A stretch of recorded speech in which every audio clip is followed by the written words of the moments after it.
Welcome to Family Business World. I'm Dr. Dale Caldwell, your host. I have another outstanding guest who happens to be a friend, James Howard, president of EU Resources and Entrepreneurial University. Welcome, James. How are you?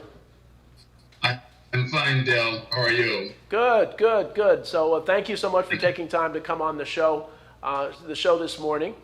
First, you have such an amazing background. You've accomplished so much. But I know you as the design thinking expert, really a global expert on that. But I want to delve back and tell me a little bit about what EU Resources and Entrepreneurial U does. So let me hear about your business first, and then we'll find out about you. Okay. Well, EU Resources is my latest venture. It is one of my companies as part of Entrepreneurial U. What combines or what the company features is essentially the notion of working with creative people and helping creative people find jobs. That's what EU Resources focuses on. Primarily anyone from an artist to an architect to a fashion designer, industrial designer, and so forth. So EU Resources is sort of like the designer's employment agency. Excellent. It is an outgrowth of Entrepreneurial U, which is the school that focuses on design thinking. In fact, EU is billed as Morris County's first and only school of design thinking. Excellent. So design thinking has been around for a while. People are starting to hear more and more of this because innovation is so important. But for the layperson, what is design thinking? For the layperson, it's probably the common expression thinking outside the box. Okay. But more importantly, it's a methodology for thinking outside the box. Believe it or not, we're not comfortable as creatures really stepping outside of our zone of safety. Our brain's not wired to do that. So the design thinking component exercises both parts of the brain, the left side, which is pretty much the thought-centered side, the logic side, and then the right side, which is the creative, more daydreaming side of the brain. And it also touches on more of an intuitive understanding of how to go about solving problems. Well, and we'll talk a little more about how design thinking can be helpful to family businesses and small businesses and other things. But before we go there, you have such a fascinating background. I want to hear about your background. Now, where were you born? Where did you go to school? Wow. Well, I was born in Chicago, on the south side of Chicago. Okay. And I went to what was built high school-wise, what was considered the country's first all-black high schools, DuSable. Really? Named after the explorer, Jean-Baptiste Dussable. Right. And so I went to DuSable. It considers amongst its alumni Nat King Cole, Maurice Cheeks, the Hall of Famer. Right. And even Fred Sanford from Sanford and Son. Oh, really? And so, and so from DuSable, I moved on to the University of Illinois in Champaign-Urbana, where I studied industrial design. Okay. And that is my exposure to the field of designing products. From Champaign-Urbana, I knocked on about 14 doors or more the summer after I graduated, trying to find a job, and was unsuccessful. So I decided to get back into grad school. And during my grad year's experience at the University of Illinois Chicago, my thesis project won an International Design Award. Oh, really? And that is how I ended up in New Jersey. Oh, really? Mm-hmm. And so now, and what was the thesis? What was the innovation? Sure. What I designed was a biofeedback system that taught cerebral palsy children how to develop head control. Really? And at the time, it was a precedent-setting product because it was the first one designed to train cerebral palsy children how to develop head control in the prone position. Uh-huh. And developing head control is the precursor to any further neuromotor development within the body. And the prone position is how babies learn to control their head movement. Wow, that's amazing. So from there, Mhm. where did you go? So you won this award. Yeah, I What was won next? the award. I was down in Houston, Texas, receiving the award, and there was a company from New Jersey at that particular conference looking to hire design engineers, and they interviewed me, the first place winner, as well as the other 5 contestants, and they hired me.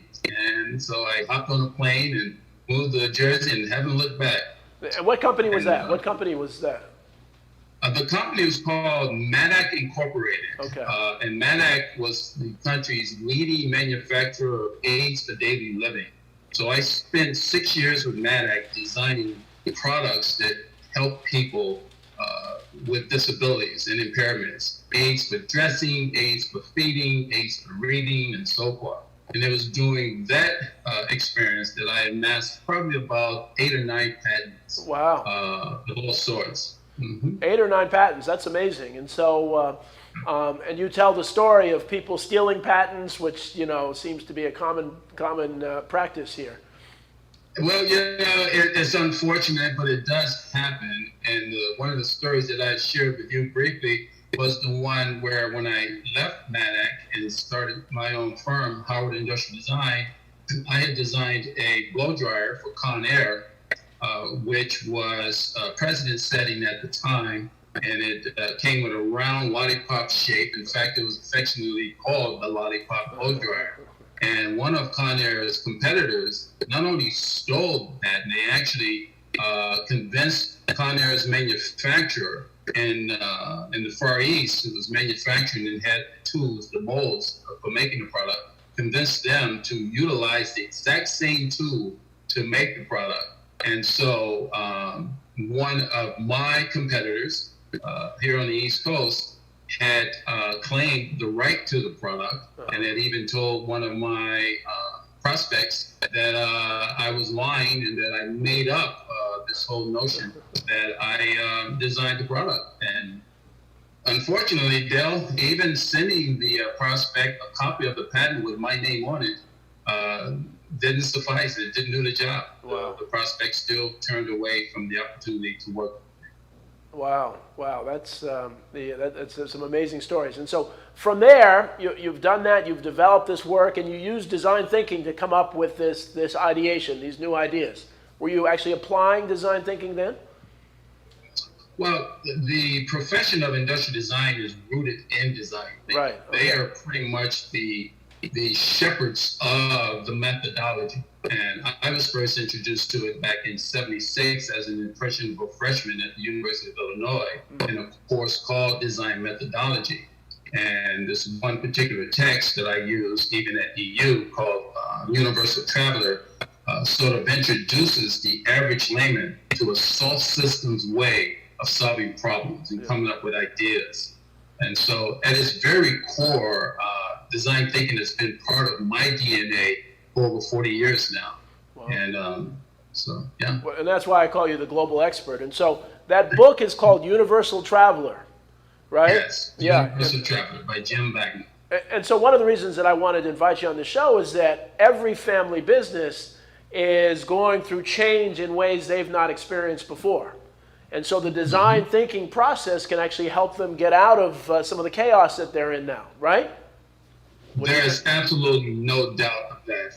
Innovation is going to lead us out of this present pandemic that we're experiencing.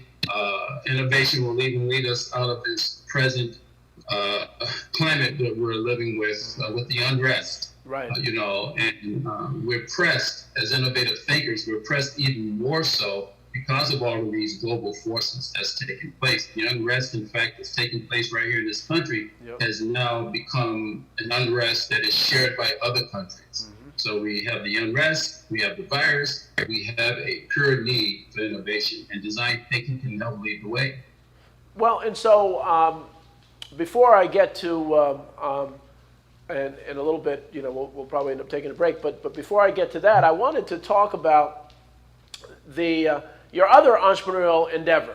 I want to put a plug in for your tea expert as well. So let's talk about that business.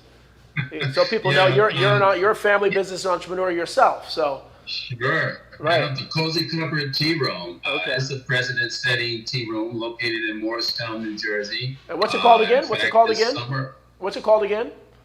Cozy Cupboard Tea Room. Cozy Cupboard Tea Room. Okay, good, good. And what's the address of Cozy that? with an S. Okay. What's the address of that for those that may want to go? The address is 4 Old Turnpike Road, Morristown, New Jersey. Excellent, excellent. And so again, that design thinking, innovation, ideation, I suspect you use that to start your own family business. Well, interestingly enough, what really inspires entrepreneurs like myself is the idea of having a passion for something. Right. Passion has to drive you. It must absolutely drive you. It's the fuel that gets you up and gets you going in the morning. And I had a passion for serving a product that was missing in the Morris County area. Morris County is steeped in history. And I thought to myself, it needed something where people can come and experience some stability. It needed a place where you can sit and catch up with friends and loved ones. And the tea room is perfect for that setting. And there were no tea rooms in the entire Morris County region. And I was the first to come up with one 10 years ago. And this past summer, we were celebrating 10 years. Wow, wow. Well, I saw that your son worked there. I don't know, does your wife work there too on occasion? My wife is the real owner of the Cozy Cupboard Tea Room, and she reminds me all the time. She's been there with me from the very beginning, helping support the notion. She's my biggest critic. Anytime I have a new product or a new tea, I try it on her first, and if it passes muster with her, I think it's going to survive. So yes, and my daughter as well. She, in the early days, helped to keep the books, and she was a real inspiration. And by the way, just a quick side, I was inspired to do the tea room because as a family, we would take vacations and travel the waters, cruises, and go to different states and different countries. And while on the cruises in particular, we made a habit of going to the afternoon tea setting on the cruise ship. And I took a liking to it. However, I was somewhat critical of the service sometimes. So one day my kids, they challenged me. They said, "Dad, if you think you can do better, why don't you open up your own tea room?" So game was on.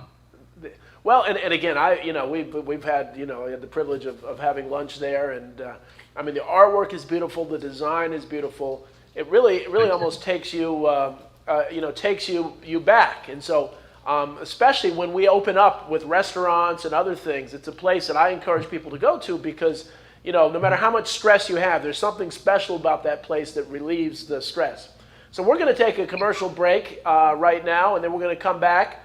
I want to say a little more about the tea room, and then I want to talk about design thinking and family businesses and what processes should they be going through with that. Excellent.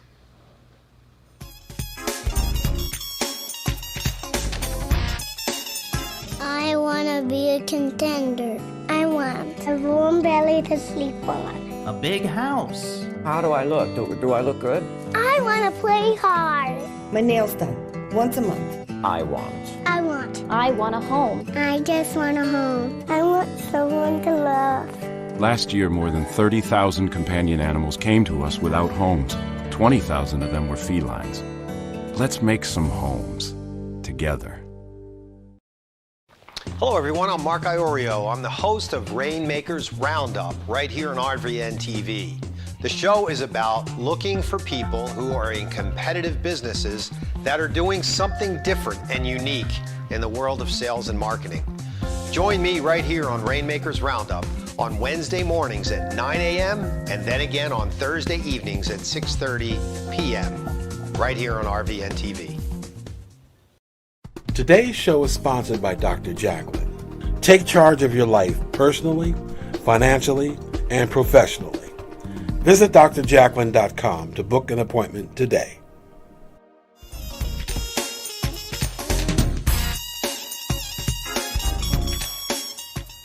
Welcome back to Family Business World. My guest, James Howard, president of U Resources and Entrepreneurial U. We were just having a great conversation about this wonderful tea room in Morristown that I've been to, that you need to go to, especially as you come out of this very stressful time. It's a perfect place to unwind and so on. And so James, you are just the ultimate entrepreneur and innovator. And I understand you have a new product. Tell the audience about this new product. I want to hear some about this. I will. Well, as you can imagine, Dell, when people are allowed to get back out into the restaurants, more than likely they're going to be donning a mask. A mask very similarly to the one that I have here. Right. And if you're at the restaurant, you certainly will not be able to drink your tea nor eat your food with your mask on. Right. So you'll have no choice but to take your mask off. Right.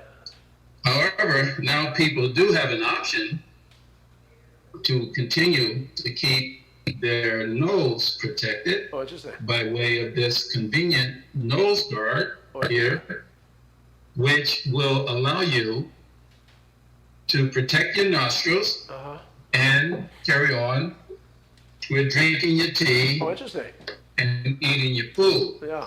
And the reason why this is very important is because I have learned that the nose, 90% of the air that we breathe actually goes through the nose. 90% of the air that we breathe goes through the nose. Right. So if you're able to block and hold off the allergies and the viruses that are potentially going up your nasal passageway, you can remain more, I hope that can be edited out.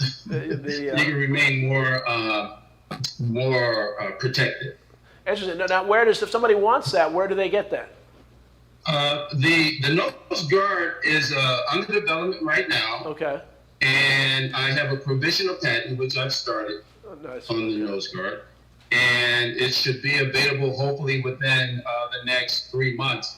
I do plan on doing a test market right in my tea room. Okay, nice. Excellent. So individuals, I'll be able to test. I plan on having a questionnaire and a form for people to fill out, and they'll be able to actually give me some feedback on comfort and so forth.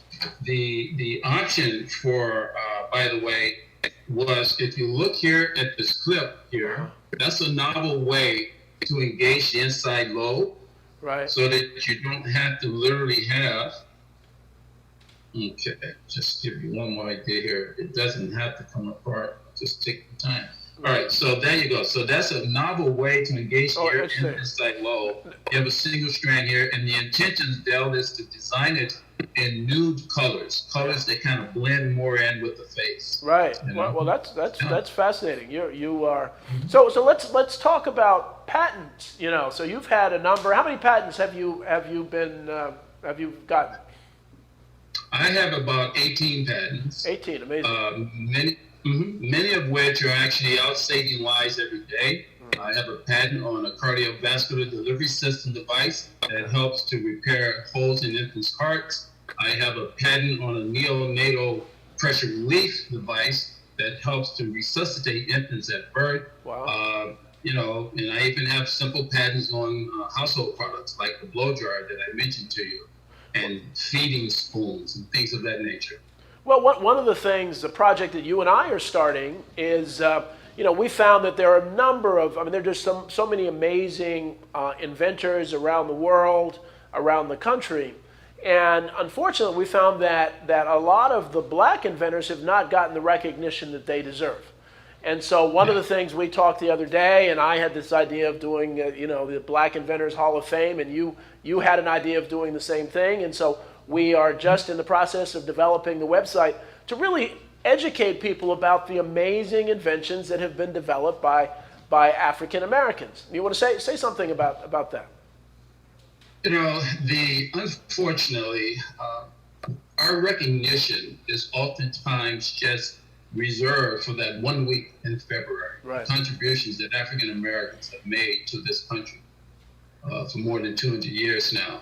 And that is really somewhat of an injustice because the imprint and the impact that we have left on this country in terms of our ability to sustain and wake up every day to light and stop and keep ourselves safe as we go through intersections and so forth. And when our uncles and loved ones need open heart surgery and so forth, we can channel all of those opportunities to the innovation creative thinking of African Americans. Yep. And so, our goal with our new venture is to make the public even more aware of the important inventions and the important developments that innovative thinkers of the African American community have contributed to this country.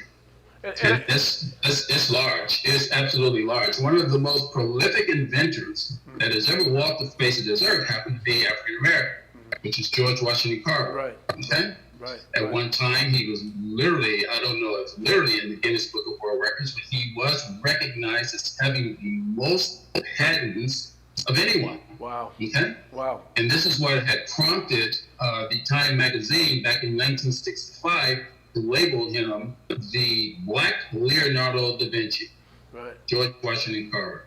Yeah. And if you don't know that name, look it up. And so come to our website, which is, we're developing it, but BIHOF.org or .com.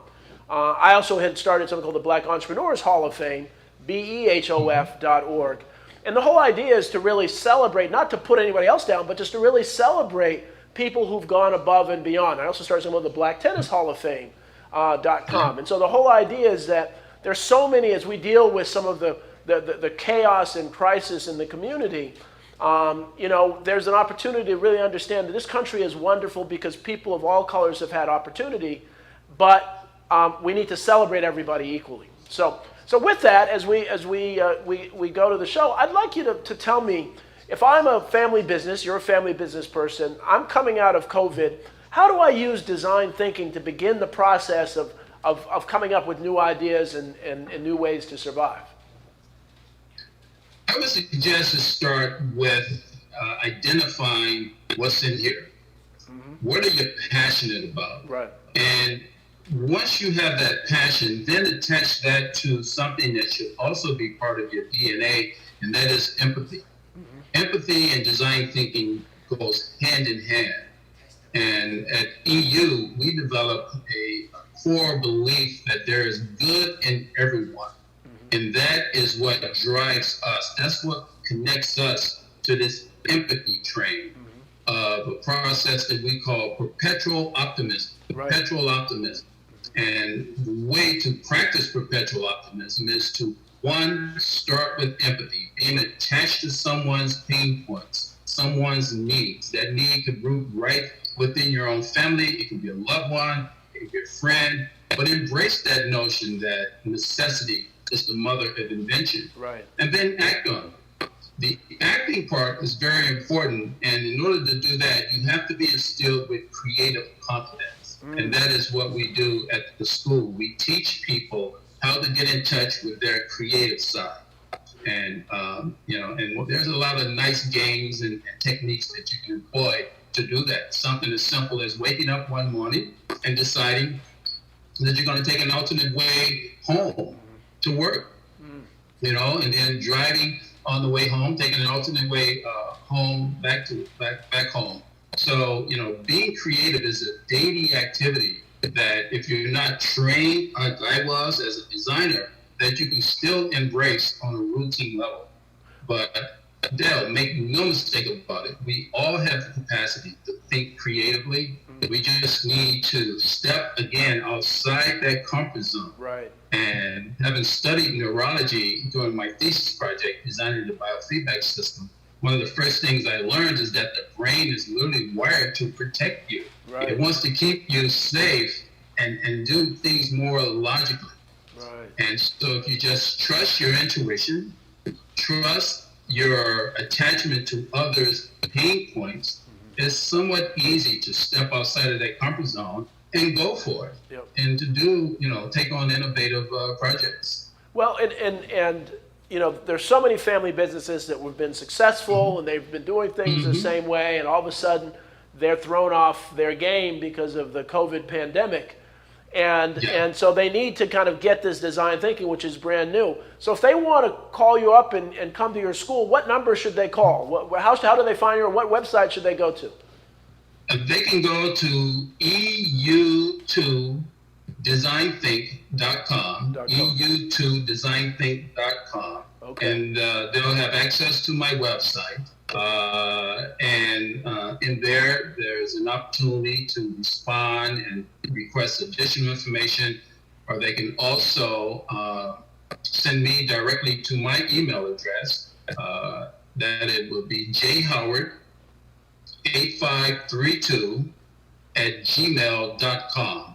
And I can expose them to programs that we do specifically to help individuals, particularly if the concern is employment. I have a president-setting program called Bridge that helps long-term unemployed adults gain employment and seek alternative jobs and career pathways utilizing design thinking. And Bridge is really exciting. It's a contract I have with the state right now to take on their long-term unemployed adults. And it's a 4-week program. And we apply design thinking to that whole process from step 1 to exiting the door on being more creative and more confident to attain your goals and attain that career or job pursuit that you're after. Well, and that's particularly important for our family businesses because, you know, their number one asset are the people, the quality of the people that they have.